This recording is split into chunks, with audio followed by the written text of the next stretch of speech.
Welcome students. I hope you remember in our last lecture we have seen what is beam element.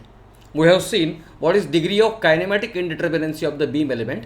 We have seen it is 4, that is deflection at A in upward direction, rotation at A in anti-clockwise direction, deflection at B in upward direction and rotation at B in anti-clockwise direction, numbered as 1, 2, 3 and 4, and we have seen we don't have any liberty to change either the direction or these numbers. This is 1, this is 2, this is 3 and this is 4. That's what we have seen. We have also seen the properties of stiffness matrix, and I promised that we will derive the beam element stiffness matrix and we will check whether all the properties of stiffness matrix apply to the beam element stiffness matrix. So in this lecture we will be able to derive the beam element stiffness matrix, and we will be able to check whether all the properties of stiffness matrices apply to beam element stiffness matrix as well. So this is the beam element. I told you, you did not forget this, and we cannot alter any of it. 1, 2, 3 and 4 we have to take as it is. In the last lecture we have seen in our discussion that if you want to generate one particular column of a stiffness matrix, we need to apply unit deflection at that particular column. So let's apply those unit deflections at that particular coordinate to generate those columns of the stiffness matrix. Now answer my question. If I want to generate the first column of beam element stiffness matrix, what I need to do? I need to apply unit deflection at coordinate 1. If I want to generate a column of a stiffness matrix, I need to apply unit deflection at that particular coordinate. This is what we have seen in the properties of stiffness matrix.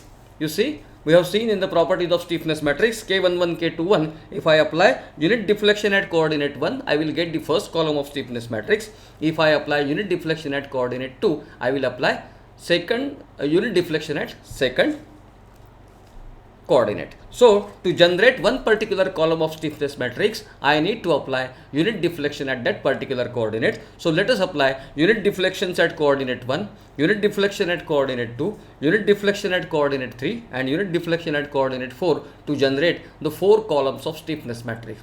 Now all of you are convinced that order of the stiffness matrix for beam element will be 4 by 4. Because stiffness matrix is a square matrix of the order n, where n is degree of kinematic indeterminacy. Since degree of kinematic indeterminacy of the beam element is 4, the stiffness matrix for beam element will be a square matrix of the order 4 by 4. So we have to apply unit deflection at coordinate 1 to generate the first column of stiffness matrix, unit deflection at coordinate 2 to generate the second column of stiffness matrix, unit deflection at coordinate 3 to generate the third column of stiffness matrix, and unit deflection at coordinate 4 to generate the fourth column of stiffness matrix. And you have to refer those 8 diagrams, 4 diagrams of rotational stiffnesses and 4 diagrams of translational stiffnesses to generate the particular stiffness matrix of the beam element. Now beam element is before you. Okay, I want to generate the first column of stiffness matrix, so I will write applying unit deflection at coordinate 1.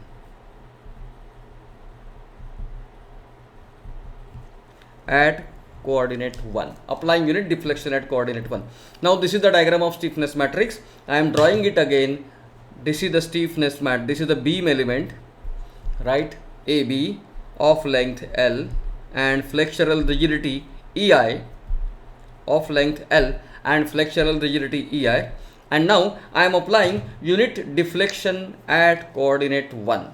So I am applying unit deflection at coordinate 1. Coordinate 1 is acting upwards. So this is the deflection. This I will say delta A y is equal to 1. Unit deflection at coordinate 1. Now why unit deflection? Why the deflection should be equal to 1? The answer lies in the definition of stiffness. What is stiffness? Stiffness is force required to cause unit deflection. So what is the force that will be required to cause deflection equal to unity, that will be our matter of concern, that we call as the stiffness of the particular material. So I have applied delta Ay equal to 1, and now I will see what are the various forces that are required to cause this delta Ay equal to 1. Now my friends, you refer your 8 cases. I think this is case number 6, that is deflection of A in upward direction. Just check it whether case number 6 applies to this particular condition, that is deflection of this joint, left hand side joint, in upward direction. There we have applied deflection equal to delta A. Here we are applying deflection equal to unity, that is equal to 1. Why unity? Because stiffness is defined as force required to cause unit deflection. That's why we have applied deflection equal to unity. So what are the various forces that are required to cause this particular deflection, or in other words, what are the various forces that will be generated for this after this unit deflection? The first force, which will be an upward force of the magnitude 12 EI upon L cube into delta A, that is equal to 1. Here deflection is unity, so 12 EI upon L cube into 1, that is the first force. You must refer the diagram number 6, case number 6. That is what we have discussed in our rotational stiffnesses and translational stiffnesses. In translational stiffness, this is case number 6. So 12 EI upon L cube into 1. Other force or other reaction is 12 EI upon L cube into 1. Why 1? Because the deflection is 1. There we have seen it is 12 EI by L cube into delta A, but delta A is equal to 1 in this case. That is why we are multiplying this with 1. So these two forces are required to cause this deflection. Is that all? No, that's not all. There will be another two sets of moments. Now these two will try to rotate in clockwise direction. There will be a set of anti-clockwise moments of 6 EI upon L square into delta A, but delta A is equal to 1, and another this 6 EI upon L square into delta A, but delta A is equal to 1. That is why these are the four forces that are required to cause this deflection delta AY, which is equal to 1. We have applied unit deflection at coordinate 1. Unit deflection at coordinate 1. So these are the set of forces. Now in simple word, how can we describe this? This is the effect of application of unit deflection at coordinate 1. Everybody agree with this? This is the effect of application of unit deflection at coordinate 1. Now these are the various forces generated. Now I will compare this with the original beam element diagram. I told you it is not at our disposal to change these coordinates. These coordinates has to be taken as it is, 1, 2, 3 and 4. Now we will compare these two diagrams, and now let me know, am I able to write K11, the stiffness coefficient 11. What is the meaning of K11? Just now we have seen in our previous lecture, Kij, force at any coordinate I to have unit deflection at coordinate j. So what is K11? Force at any coordinate 1 to have unit deflection at coordinate 1. Now this is the diagram of unit deflection at coordinate 1. Where is coordinate 1? It is upward coordinate at A. Where is the force at 1? This is the force that is required to cause unit deflection at 1, and that is equal to 12 EI upon L cube into 1. That is of course into 1 because deflection is unity. Now my friends, is it positive or negative? How will you take into consideration?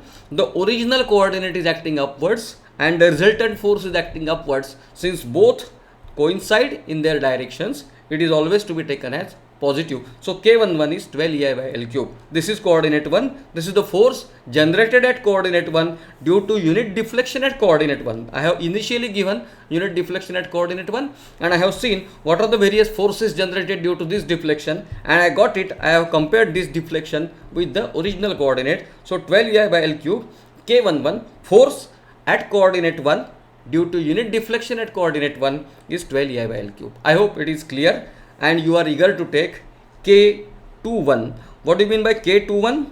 K21 is force at coordinate 2 due to unit deflection at coordinate 1. So this is the diagram of unit deflection at coordinate 1. What is the coordinate 2? Anti-clockwise rotation at A. This is coordinate 2. What is the corresponding force or what is the corresponding moment?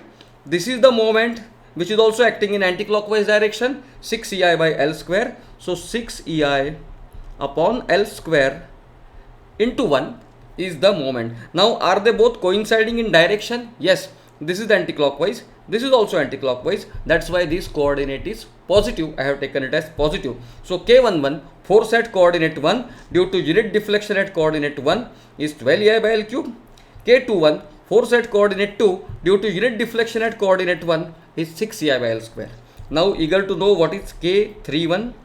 Let me know what is K31, all of you. Force at coordinate 3 due to unit deflection at coordinate 1. This is the diagram of unit deflection at coordinate 1. Now what is the force at coordinate 3? How is my coordinate 3? Coordinate 3 is upwards at B. What is the force acting in y direction? This is the force acting in y direction, but my coordinate 3 is acting upwards and my force at coordinate 3 due to unit deflection at coordinate 1 is acting downwards. So I must take it negative minus 12 EI upon L cube. I hope you remember. I hope you have understood this. You have understood this philosophy. K41, that is force at coordinate 1 due to unit deflection at coordinate 1. Force at coordinate 4 due to unit deflection at coordinate 1. Now where is coordinate 4? Anti-clockwise at B. What is the force anti-clockwise at B? This moment is acting anti-clockwise and both are coinciding in direction, and that is why 6 EI upon L square into 1. So my first column of the stiffness matrix, beam element stiffness matrix, is generated. K11, force at coordinate 1 due to unit deflection at coordinate 1. Force at coordinate 2 due to unit deflection at coordinate 1. Force at coordinate 3 due to unit deflection at coordinate 1, it is negative because my coordinate was acting upwards and this force is acting downwards. And K41, force at coordinate 4, this is my coordinate 4 and this is my force acting at coordinate 4, and since both are acting in anti-clockwise direction, I will take it as positive. So 6 EI by L square. I have generated first column of stiffness matrix by applying unit deflection at coordinate 1. Now my simple question to you, what I need to do to generate this second column of stiffness matrix? What I need to do to generate second column of stiffness matrix? To generate second column of stiffness matrix, yes, all of you must have guessed it correctly. All of you must have answered it correctly. I have to applying unit deflection at coordinate 2. Unit deflection at coordinate 2. Now, where is coordinate 2? Original structure, it is anti-clockwise at A. So I am applying unit deflection at coordinate 2. The diagram will be, this is the beam element of length L, AB, beam element of length L having flexural rigidity EI, and I am applying anti-clockwise deflection at A. The anti-clockwise deflection at A will be applied sometimes something like this. This is theta A, that is equal to 1. I am applying unit deflection at coordinate 2. My coordinate 2 is anti-clockwise at A. So I am applying anti-clockwise deflection theta A equal to unity equal to 1. So theta A equal to 1. So AB is the beam having length L and flexural rigidity EI, beam element. I am applying anti-clockwise rotation because my coordinate 2 is anti-clockwise. I am applying anti-clockwise rotation at A. Now I think this is case number 2. If you refer the rotational stiffness cases, the first 4 cases are of rotational stiffnesses, the next 4 cases were of translational stiffnesses. This is case number 2 we have discussed in our previous lecture. What will happen if I apply anti-clockwise rotation theta A at A? What will be the forces that will be required to cause this anti-clockwise deflection? I think those 8 diagrams are before you. So just I will see what are the various forces that will be required to cause this deflection. The first force will be anti-clockwise moment of the magnitude 4 EI by L into 1, because 4 EI by L into theta A, but theta A is equal to 1, therefore 4 EI by L into 1, that is the anti-clockwise moment required at A.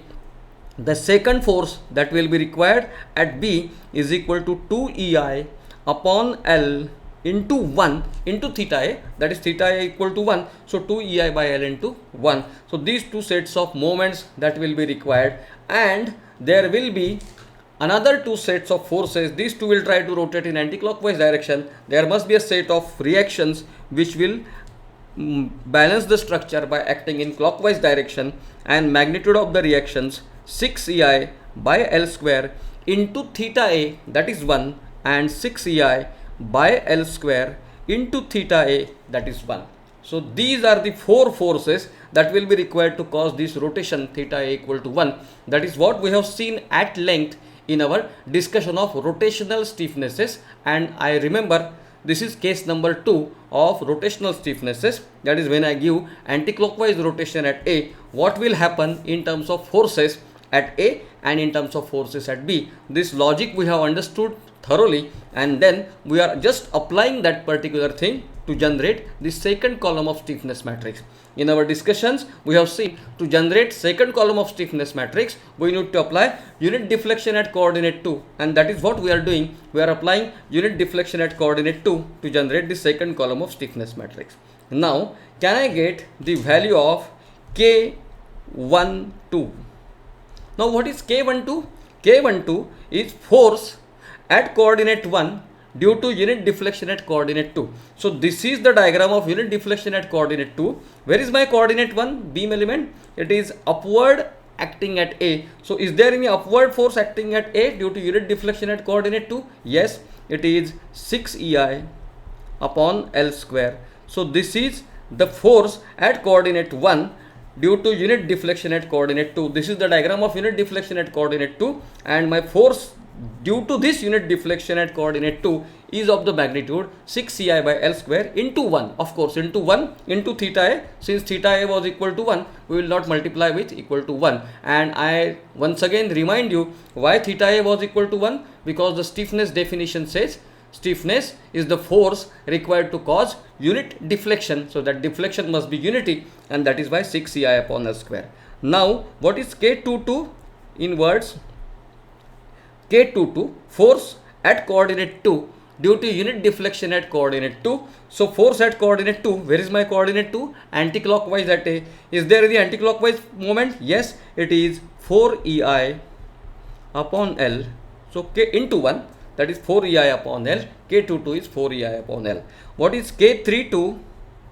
K32 is force at coordinate 3 due to unit deflection at coordinate 2. Where is my coordinate 3? Coordinate 3 is the force which is acting upwards at B, but here due to this unit deflection at coordinate 2, I am getting a force which is acting in a downward direction. So this must be negative minus 6 EI upon L square into 1. So this is my K32. And what is K42? Force at coordinate 4 due to unit deflection at coordinate 2. This is my coordinate 4, which is anticlockwise at B. Is there any anticlockwise force? Yes, this is anticlockwise moment due to unit deflection at coordinate 2 of the magnitude 2 EI upon L. So I have generated the second column of stiffness matrix by applying unit deflection at coordinate 2. So in short, if I want to generate one particular column of stiffness matrix, I must apply unit deflection at that particular coordinate. Let me revise that this is the beam element stiffness matrix, and we cannot change this direction. We have to assume this direction as it is, and for all our further discussions, this diagram will be our reference diagram. 1 upwards, 2 anticlockwise, 3 upwards, 4 anticlockwise. This should be our reference diagram for all our further discussions. So in short, up till now we have derived two columns of stiffness matrices, stiffness matrix for beam element. Two columns we have generated. Now all of you are eager to generate the third column and fourth column. Let me complete by generating the third column and fourth column of the stiffness matrix right in this lecture, and at the end of this lecture we will see how the beam element stiffness matrix looks like, and in the next lecture we will discuss with how to apply that beam element stiffness matrix in solving the indeterminate structural analysis. So What I need to do to generate the third column of stiffness matrix? Yes, all of you must have guessed it right. Applying unit deflection at coordinate 3. Applying unit deflection at coordinate 3. Now, how is my coordinate? How is my beam element looks like? All of us know that this is my beam element AB of the length L. This is my beam element AB of the length L and flexural rigidity EI.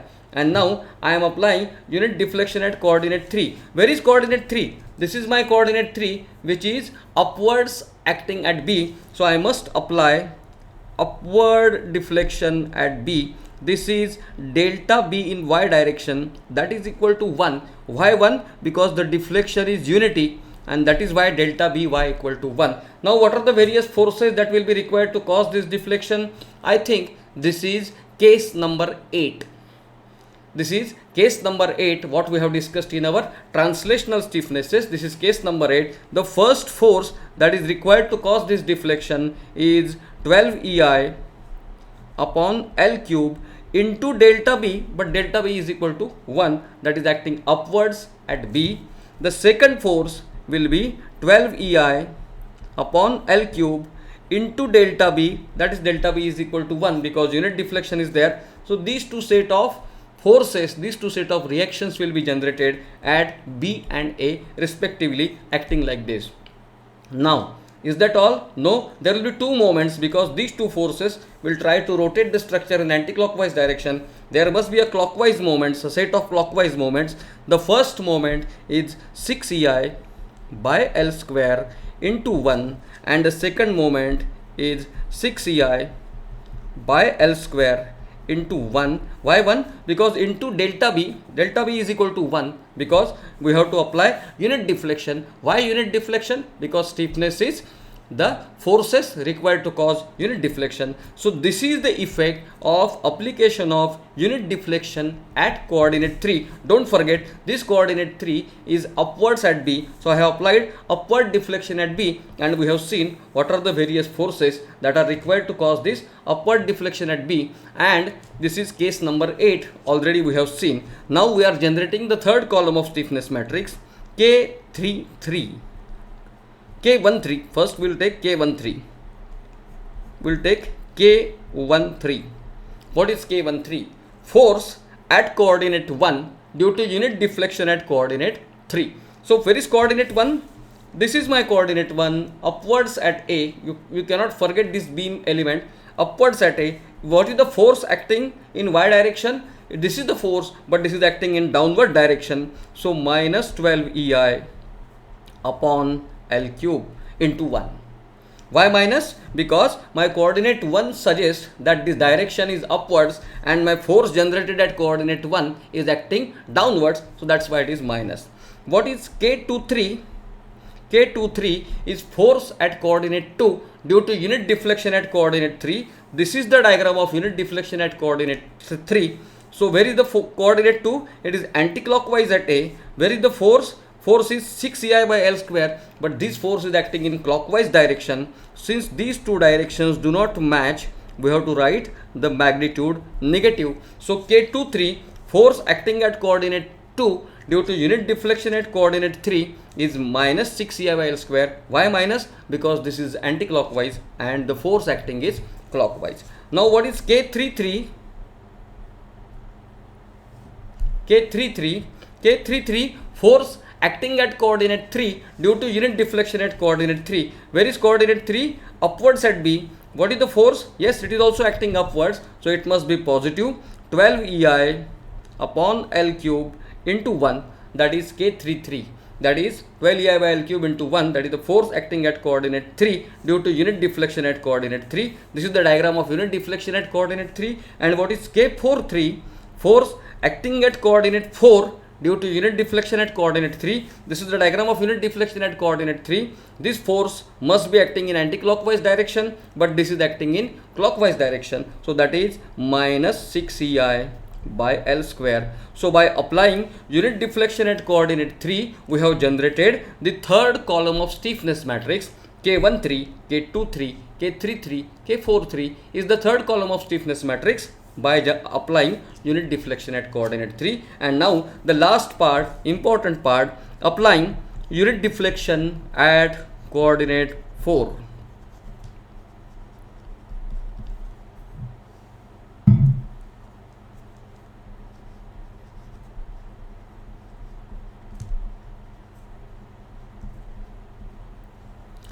How is coordinate 4? Anti-clockwise at B. So I am drawing it. I am once again drawing that particular beam element AB of length L and flexural rigidity EI.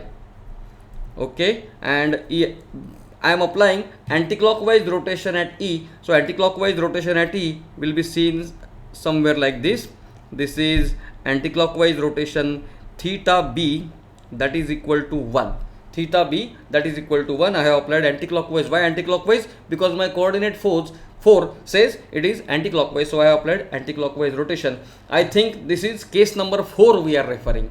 Case number 4 in rotational stiffnesses, which we have already seen in our previous lecture. This is case number 4. What are the various forces that are required to cause this unit deflection, that is theta B equal to 1. The first force or first moment will be anti-clockwise moment of 4 EI upon L into 1 into theta B, but theta B is equal to 1. That is why 4 EI by L into 1.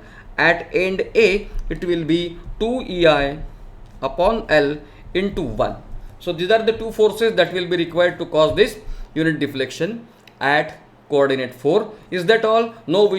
No, it is not all. There will be another set of forces which are, now these, if you allow these two forces to act, they will rotate the structure in anti-clockwise direction. To maintain the equilibrium, we must apply a set of forces that will be acting in clockwise direction. A couple, the magnitude of the couple is 6 EI by L square into theta B, that is equal to 1, and 6 EI by L square into theta B, that is equal to 1. So these four forces will be required for the equilibrium of the structure. That is what we have seen in our case number 4 in rotational stiffness.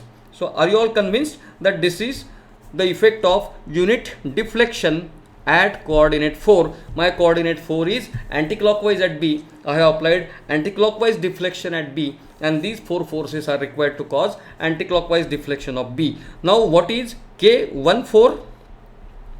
How do you define K14? Force at coordinate 1 due to unit deflection at coordinate 4. This is the diagram of unit deflection at coordinate 4. Our coordinate 1 is upward acting at 1. So upward acting force, it is also upward acting. So it is positive 6 EI upon L square. This is the K14.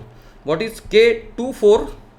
Force at coordinate 2 due to unit deflection at coordinate 4. This is the diagram of unit deflection at coordinate 4. What is the force at 2? It is 2 EI by L. 2 EI by L. So this is coordinate K24 or stiffness coefficient K24. K34, force acting at coordinate 3 due to unit deflection at coordinate 4. This is the diagram of unit deflection at coordinate 4. Coordinate 3 originally I have assumed acting upwards, but the force generated due to this unit deflection at coordinate 4 is acting downwards. So it must be minus 6 EI by L square into 1, of course, unit deflection. And what is K44? Force acting at coordinate 4 due to unit deflection at coordinate 4. Coordinate 4 is anti-clockwise. This is also anti-clockwise. So 4 EI upon L is K44. So I have generated the fourth column of stiffness matrix as well. I have generated every column of stiffness matrix by applying unit deflection at that particular coordinate of the beam element. So I have generated all the four columns of stiffness matrix. As in the beginning of the lecture I promised that we will be able to generate the stiffness matrix of the beam element from the first principle. We have generated the stiffness matrix of the beam element from the first principle. Now let us check whether it obeys all the properties of stiffness matrices. We have seen the properties of stiffness matrix in our last lecture. Let me revise it. Stiffness matrix is a square matrix of the order n, where n is the degree of kinematic indeterminacy of the structure. So in this case, since degree of kinematic indeterminacy is 4, our stiffness matrix will be a square matrix of the order 4 by 4. Second, all the diagonal elements of the stiffness matrix are always positive. What do you mean by diagonal element? K11, K22, K33, Kii in general are the diagonal elements. All the diagonal elements of the stiffness matrix are always positive. So that is, we will check it while writing the stiffness matrix for beam element. Third thing, whether non-diagonal elements can be positive or negative. No problem. These non-diagonal elements, but they are symmetrical. That is, Kij is equal to Kji. Non-diagonal elements can be positive or negative, but these elements are symmetrical. These are the three major properties of stiffness matrix for any element. Let it be beam element, let it be truss element, let it be frame element. So these are the major properties or basic properties of element stiffness matrices. Let us check, let us write the beam element stiffness matrix and let us check whether it satisfies all the properties of stiffness matrices. So I am writing beam element stiffness matrix. I have generated all the four columns of the beam element stiffness matrices. So beam element stiffness matrix can be written like this. K element is equal to, the first column I will write 12 EI by L cube, 6 EI by L square. If you remember, we have just derived it, minus 12 EI by L cube. We have derived the first column of stiffness matrix by applying unit deflection at coordinate 1 and 6 EI by L square. The second column of stiffness matrix we have derived, just now we have derived 6 EI by L square, 4 EI by L minus 6 EI by L square, 2 EI by L. The third column of stiffness matrix we have derived by applying unit deflection at coordinate 3, and that reads like this: 12 EI by L cube minus 12 EI by L cube minus 6 EI by L square, 12 EI by L cube and minus 6 EI by L square. I will show you, we have derived it already. And the fourth column of stiffness matrix just now we have derived, it is equal to 6 EI by L square, 2 EI by L minus 6 EI by L square and 4 EI by L. I am just checking it. First column of stiffness matrix I have derived using unit deflection at coordinate 1. Let us check whether we have got the same thing.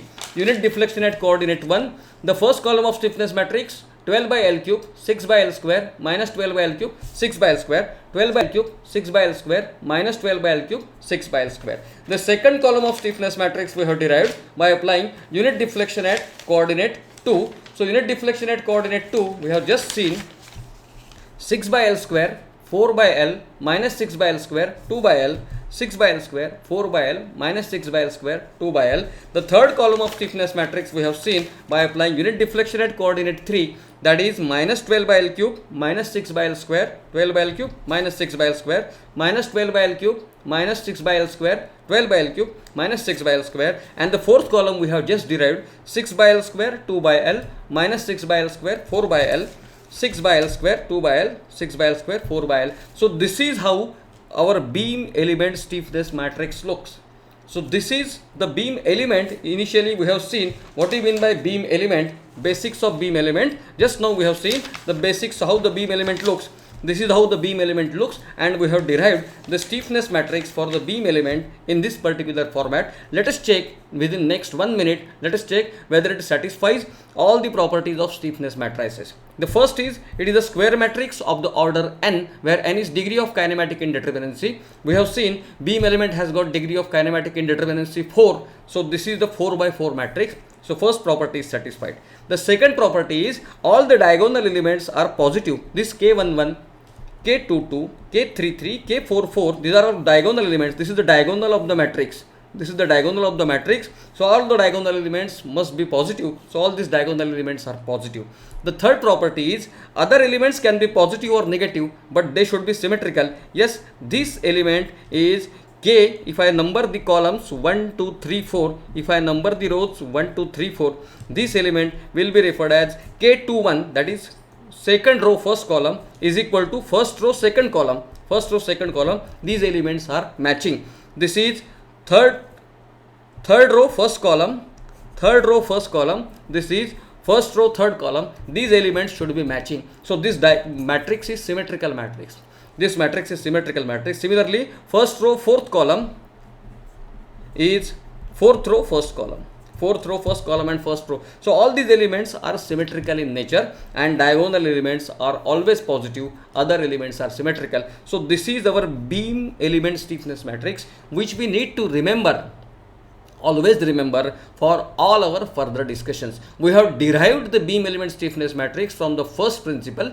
If we don't remember how we have derived, but it is extremely important to remember the ultimate end result, that is 12 by L cube 6 by L square. This particular matrix we need to remember for all our further discussions. I hope you have remembered or you have understood the derivation of the stiffness matrix from the first principle, and it is equally important to know that the matrix is of this magnitude, and all the coordinates or all the coefficients, stiffness coefficients inside the matrices are written like this. We are going to use it in our all further discussions, that is beam element stiffness matrix. I hope it is understood. Thank you for watching. All your questions and queries most welcome.